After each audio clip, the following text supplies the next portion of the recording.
Our next speaker, Steve Tsuchiya. Steve Tsuchiya is a member of the New York Yacht Club and a member of the Mighty America's Cup Committee. He's also the chairman of the America's Cup Hall of Fame Selection Committee, an author of several books, a member of a string of other committees, and has an absolute encyclopedic knowledge of classic yachting and the America's Cup. Few, if any, would be better equipped to take us back to 1934 to a race in the amazingly beautiful J-class yachts that race for the America's Cup. So when these yachts race, don't expect a candlelight dinner. It is typically as Britain at that time would rule the waves and America would waive the rules. And just so you know, like any sane American, Steve is applying for political asylum here in Finland and is very grateful for you accepting him in your community.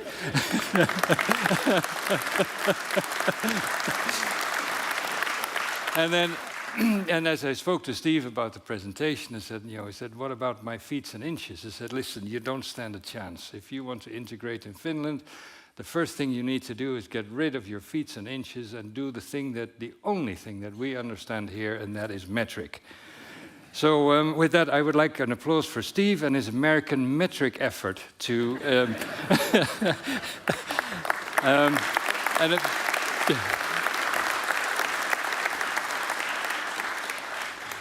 Oh, I've got a pointer somewhere. Hang on. This is worse than the beers. There's no pointer. Sorry. Okay. John, thanks for the lovely speech. Oh dear, I'm sorry. Yes, anyone ready to adopt Steve? He won't disappoint you. Well, thank you so much for inviting me to speak here at this event in lovely Finland.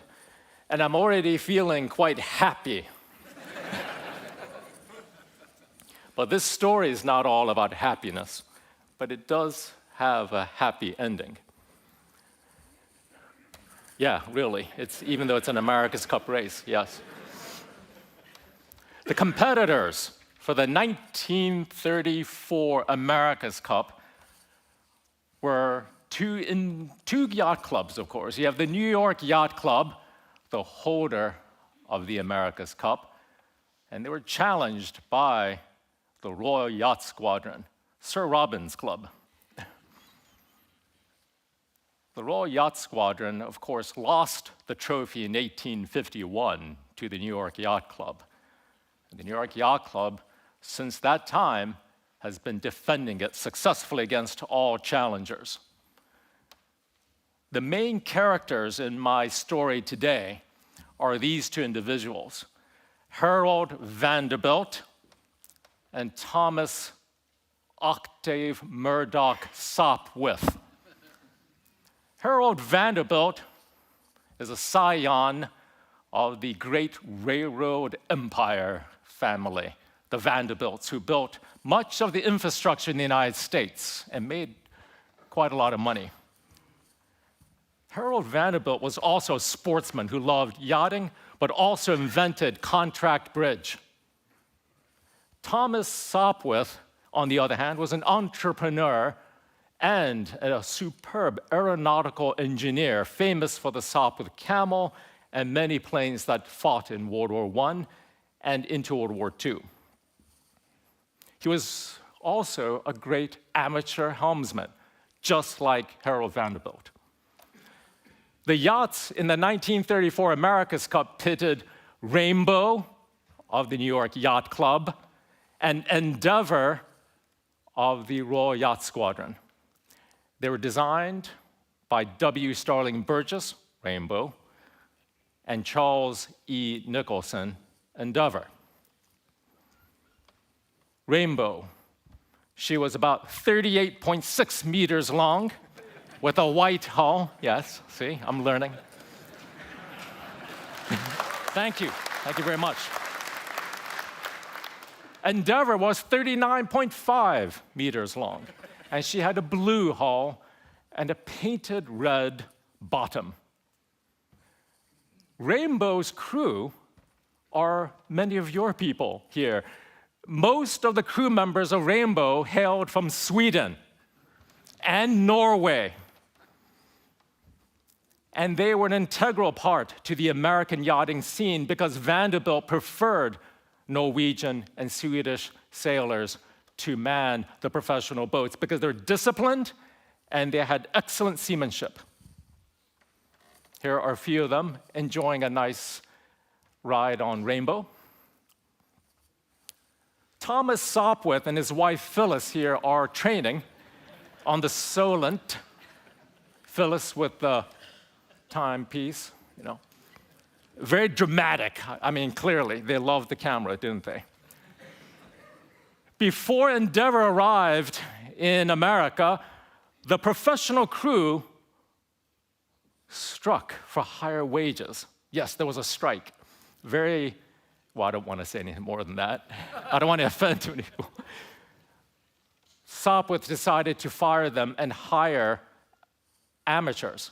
But they were very good amateurs, passionate sailors like many of you here. Once they got to Newport, the Endeavour transferred, of course, across the Atlantic.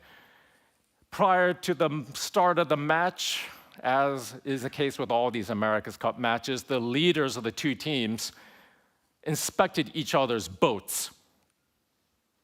Sopwith went aboard Rainbow and saw something unusual. Went down below, and the cabin was sparse. In fact, what cabin? It didn't look comfortable at all. It looked more like a racing show. The rules said you gotta have proper cabins with beds, creature comforts. It didn't have that. The boats had to have a minimum weight of 6,350 kilograms of cabin fittings. Rainbow was right at that minimum. And Vanderbilt even included 629 kilograms worth of batteries, which were about 13 centimeters below the cabin floor, right above the keel. It was clearly, from Sopwith's eyes, a way to manipulate and take advantage of the rule. Endeavour, on the other hand, had at least 8,000 kilograms worth of cabin fittings with proper beds and skylights. It was comfortable and heavy and in the wrong place in the boat, above the waterline.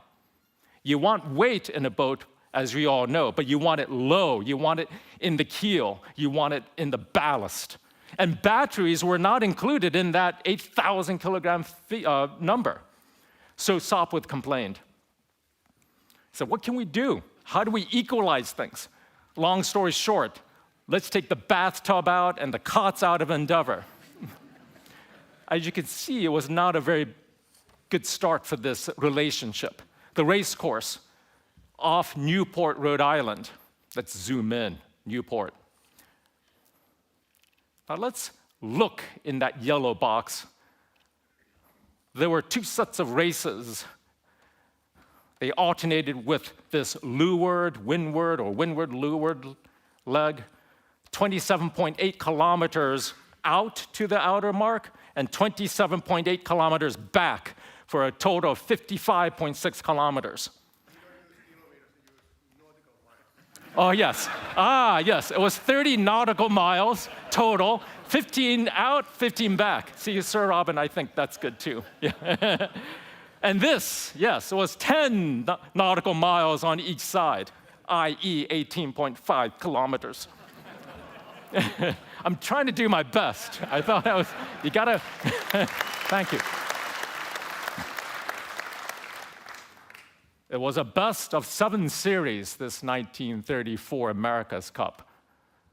In other words, whoever wins 4 races wins the America's Cup. That's a key number. First to 4. Race 1, September 17th, 1934. There were 50,000 spectators out on the water, 1,000 boats, and about 12 airplanes. They had an even start, Rainbow and Endeavour. But before that, I need to tell you a very important thing. Why was it an even start? It's because the race committee of the New York Yacht Club gave Endeavour a wonderful gift. Prior to the start, the race committee of the New York Yacht Club noticed that Endeavour had a hard time raising their mainsail. They were trying to hoist it, the water was choppy, it was getting windy, and for some reason they were not able to raise the mainsail to the top. So the race committee gave, going against the rules, by the way, 15 minutes of extra time. And yes, and that 15 minutes allowed Endeavour to get their mainsail and up and ready to go. And that is why those two boats started even at the start. This is Vanderbilt, and you can see Endeavour in the background. Nice start for Rainbow, but it didn't last. Look at this. Look how Endeavour, which is the boat, dark boat on the right, has caught up. And then, on the downwind leg, Endeavour took the win. 2 minutes, 9 seconds. Race number 2, let's go there. So score, Endeavour won. Race number 2, September 18th. This time, Rainbow had a nice start, led by a length, but it wasn't enough. Here are some images of that race. It wasn't enough, because ultimately, in the end, look at this boat, Endeavour, charging to the finish line, won by 51 seconds. Vanderbilt said after this race, Endeavour had gathered way more quickly and left us as if we were an M boat. Endeavour was the only boat which could consistently gather way faster than the one I happened to be sailing. I have never seen anything like it. Vanderbilt was under tremendous pressure. The New York Yacht Club dominated for 60 years, winning 37 races during that period of time and only losing 3 up until 1930, winning 14 matches. So to lose 2 races was tremendously disappointing and scary for Vanderbilt. He was scared. He may become the first New York Yacht Club member to lose the cup. What shame. Race 3, September 20th. Leeward leg, 15 nautical miles out and 15 nautical miles windward back. Wind at the start, northeast by east, at about 6 knots. And relatively even start, as you can see. Here it is about 2 minutes into the race, downwind leg, and you can see Rainbow on the right getting her spinnaker in position. As the 2 boats approached the bottom mark, the wind shifted tremendously, and it became a reach. Let's zoom in to this spot. Endeavour blue, Rainbow white. This is not to scale, by the way. When Endeavour rounded that mark, they did it with great conviction to get back to the finish line, 15 nautical miles away, 27.8 kilometers. The delta was 6 minutes and 39 seconds. And you are Vanderbilt at the helm. You may lose the America's Cup. He actually thought he was going to lose it. He went down below to the cabin, and he said, I'm going to, quote, drown my sorrows with coffee and sandwiches, unquote. And he allowed one of the members of his afterguard to take the helm. That individual was Sherman Hoyt, a light air specialist. And Sherman said to his navigator, Zenas Bliss, where are we? And he said, we're laying the finish line. Just keep going straight. We'll lay the finish line. We just have to deal with Endeavour. Sherman noticed that the Endeavour never quite knew where they were on the race course. He noticed that they always tended to overstand marks and other issues. And he always knew that Sopwith loved to cover, sometimes when it didn't matter. So he decided to take Rainbow higher and pinch.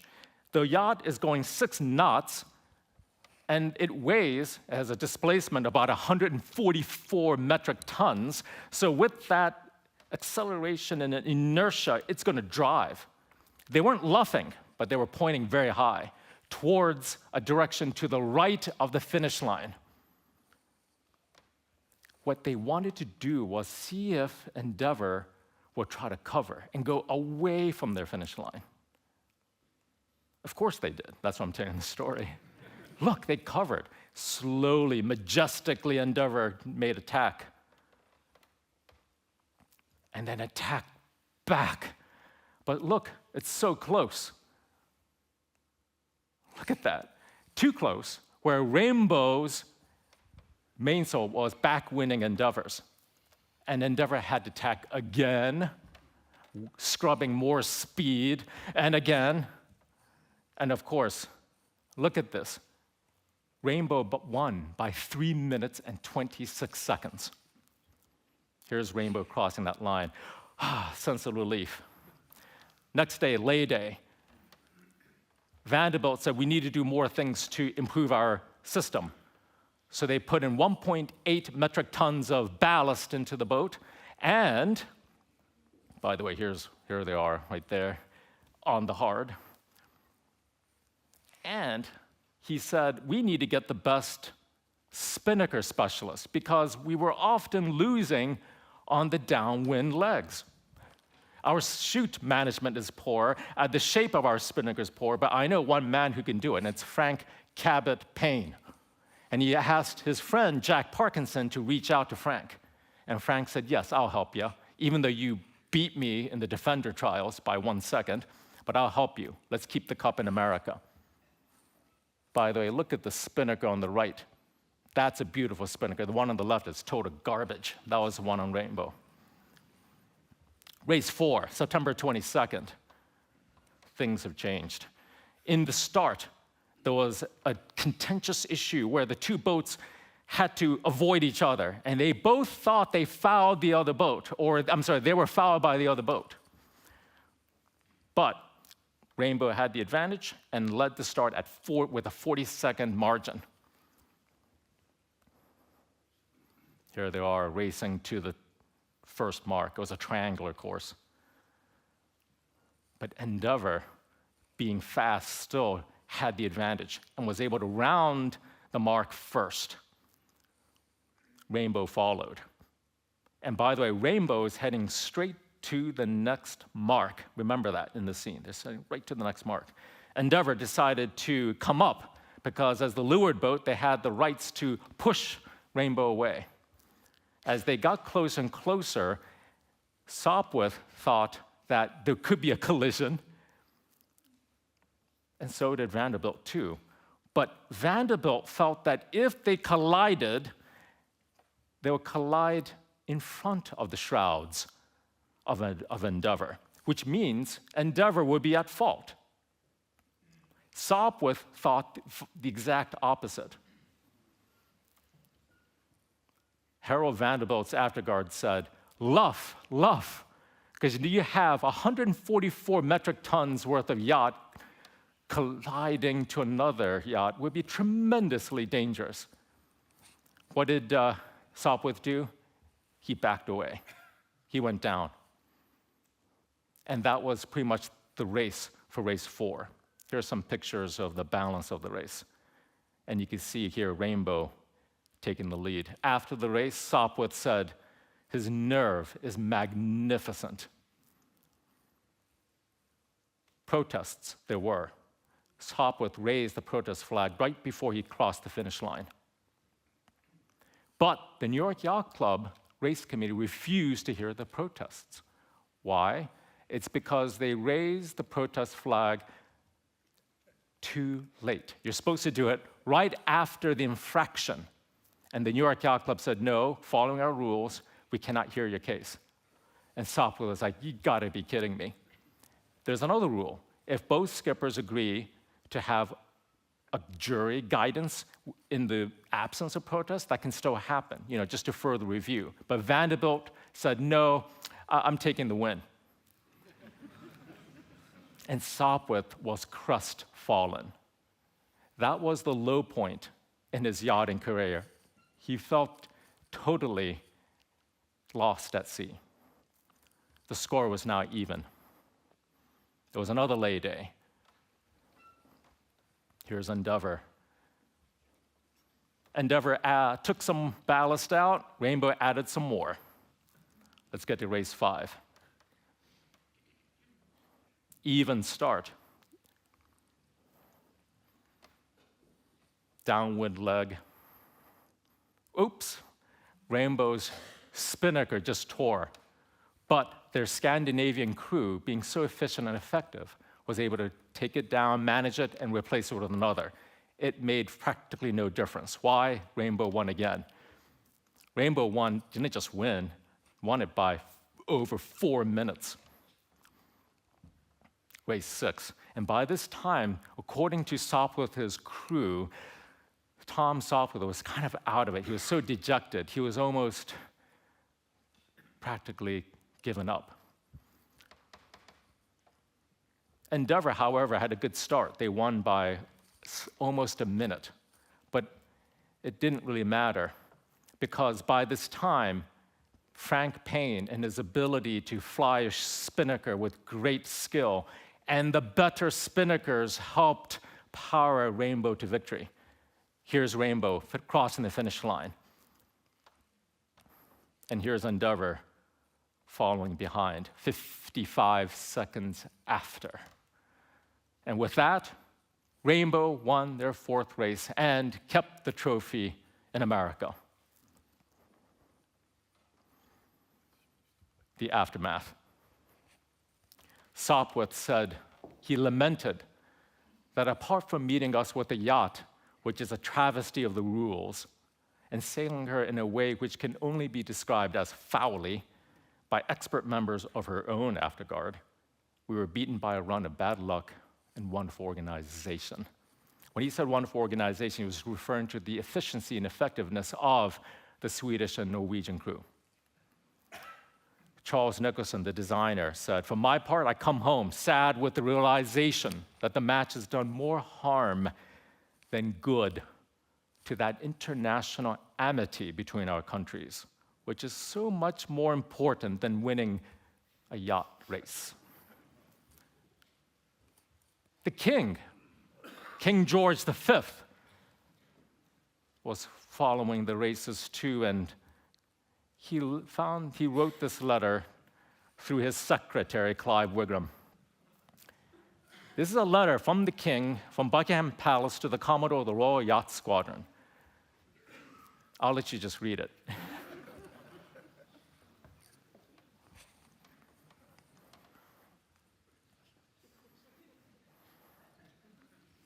Wow, isn't it? And for the first time, I'm able to share this letter with you. This is the first time ever that it's been publicly released. I got special permission from the Royal Yacht Squadron to share this letter, which is held at the archives of the squadron.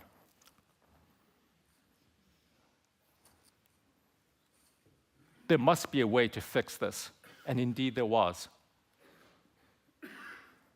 Gerard B. Lambert, a former Commodore, rear Commodore of the New York Yacht Club, and an American entrepreneur, felt we need to re-cement the good relations between England and the United States. So in April of 1935, the year after, he took his yacht Yankee and Atlantic and sailed from Boston to England. And there in England, they went about and raced, and against Endeavour, against Shamrock, against Astra, against Candida, and many other J-class and J-class type yachts. But more importantly, he attended parties and was guests of members of the Royal Yacht Squadron, the Royal Thames Yacht Club, and throughout that season, yes, Britannia, the King George V's yacht, joined in as well. And the king said, Mr. Lambert, would you love to dine with me and my wife? And he said, absolutely. The good times came back. Plus, Yankee, by the way, had real cabin fittings. Deluxe. Nicholson said, you didn't have to go that far. You know? Here's Lambert and Sopwith together. You know, they're not smiling, but I think they're in a relatively good mood. A moment occurred where the mast of Yankee collapsed. But this is beautiful. King George V immediately sent this telegram. I so much regret the accident which occurred yesterday in your race at Dartmouth. When the Yankee lost her mast, I'm very glad neither you nor any of your crew were hurt. What a change. Mission accomplished. And he describes this in his book, Yankee in England. And he even inscribed a copy to the squadron's Commodore. I hope this book may convey some idea of the appreciation of the great courtesy and kindness he showed us all. The Royal Yacht Squadron and the New York Yacht Club became friends. Again, and the 1937 America's Cup was a friendly competition. It was back to Sopwith and Vanderbilt, but this time, no ill feelings. And Sopwith, by the way, brought his yacht Filante, designed and built by Camper and Nicholson's, which is now Norway's Norge. Here's King Haakon with Charles Nicholson on board the yacht. So just want to throw that out to you. 1958 America's Cup was a friendly competition as well, and it continued. And it continues to this day, the friendly relationship between the New York Yacht Club and the Royal Yacht Squadron. Thank you very much. I appreciate you all. Yeah. Thank you. Yep. Oh, no, you're very welcome. Yeah. Thank you very much. I appreciate it, Rudy. You're the best. Thank you, Steve. Thank you. Good.